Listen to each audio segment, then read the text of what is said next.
Chapter 3.4, Distributive Property. Yesterday we began talking about the properties of addition and multiplication. We learned about the zero and identity properties. We also learned about commutative property and associative property. We also need to talk about distributive property. Our objective for today is that I can use the distributive property to simplify expressions. Without even knowing it, yesterday you were exposed to a little bit of distributive property. Let's make sure that we understand what distributive property is, and then let's see if we can try some of it and start applying it to simplifying expressions.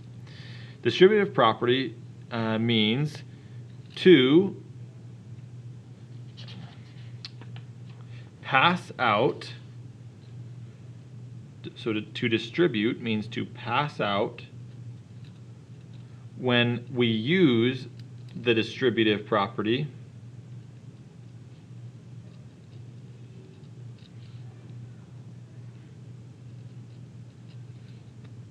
we are multiplying each term inside the parentheses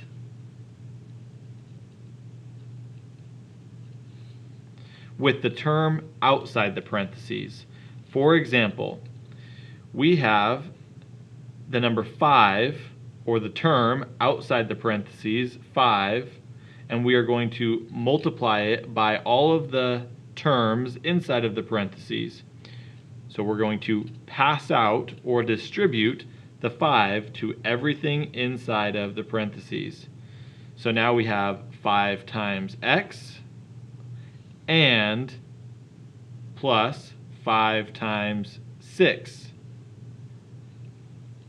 So when we put that together, 5 times x is 5x plus 5 times 6 is 30.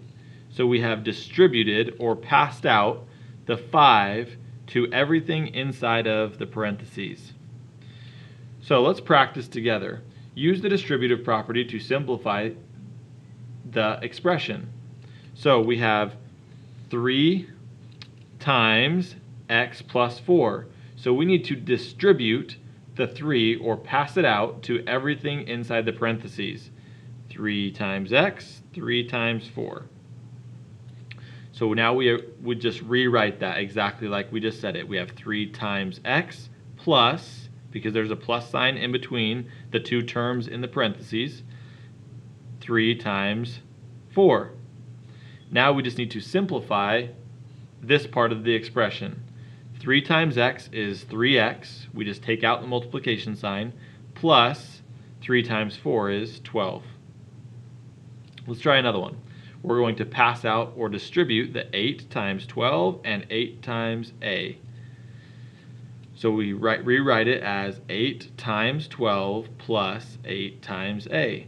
As we simplify that expression, we find that 8 times 12 is 96 plus 8 times a is 8a. Or we could rewrite that as 8a plus 96. Either one is fine. Okay, let's try it with 3 terms in the parentheses. Nothing changes. We are going to pass out the 7 to everything inside the parentheses. That means to distribute. So we have 7 times 8 plus 7 times x plus 7 times 2. Now we just have to simplify. 7 times 8 is 56 plus 7 times x is 7x plus 7 times 2 is 14. So now notice we have 3 terms. We have reduced our problem into 3 terms, 56, 7x, and 14. We have addition in between all of them, so there's still 2 things left that I can simplify. Let's think of what other properties we know of that will allow us to rearrange the order of an expression with all addition. Well, we know that we could use the commutative property to rearrange these numbers so that we can add 56 and 14. 56 plus 14 would give us, see how they have rearranged, so now they have 7x plus 56 plus 14. So they used the commutative property to rearrange or move these terms, and now we can add 56 plus 14 is 70. So now we have 7x, this is a typo, it should say plus 70. Okay, let's pause and try these next two on our own. Okay, so if you will pause your video and attempt those two on your own. Okay, now let's move on to distributing out or factoring. So when we are distributing out or factoring, we distribute in,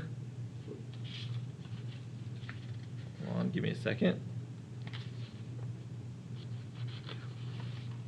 When we distribute in, we multiply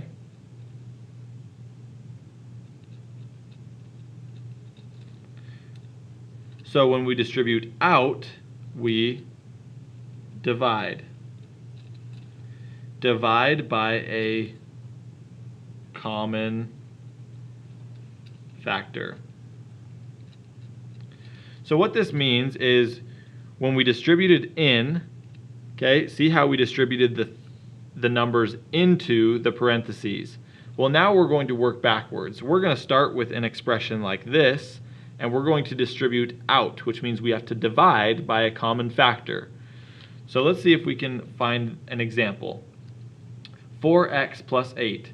So in order for me to distribute out, or factor, in other words, we need to find a common factor and divide both terms. We have a term here and a term here. So what is a common factor of 4 and 8? Well, we know that 2 goes into both 4 and 8, but we also know that 4 goes into both 4 and 8. So that's why they've given two examples. If we divided both of these terms by 2, we would pull out a 2 and put it in front, and then 4 divided by 2 is 2, and 8 divided by 2 is 4. Or we could also factor out or divide by 4, because 4 goes into both of these terms. So if we pull out a 4, then 4 times x is 4x, and 4 times 2 is 8. So now we have two examples of factoring. This one is with a greatest common factor, and this one is with just another factor. Use the distributive property and mental math to find the product. So together, let's try some of these. 3 times 21. Well, we know that 3 times 20 plus 3 times 20 plus 1 is the same thing. Okay, the reason why is because of the distributive property. We can factor or break this 20 into pieces. So now we have 3 times 20 plus 1, which is the same thing as now we're going to factor through or distribute. 3 times 20 is 60, and 3 times 1 is 3, which equals 63. Let's try it again. So what can we break this 27 into? This is a big number that makes it difficult to multiply. So by using the distributive property, we can break apart the 27 into 8 times 20 plus 7. So now, once we've broken it apart, we can do one piece at a time. 8 times 20 is 160, and 8 times 7 is 56. So now we have 160 plus 56, which is 216. Let's pause and try these two on our own. Remember, we need to break apart this large number into pieces. Perhaps you would use 80 and 8. Same thing down here. We're going to break it apart into pieces, perhaps 40 and 3. Give it a try on your own, and then we'll check them together.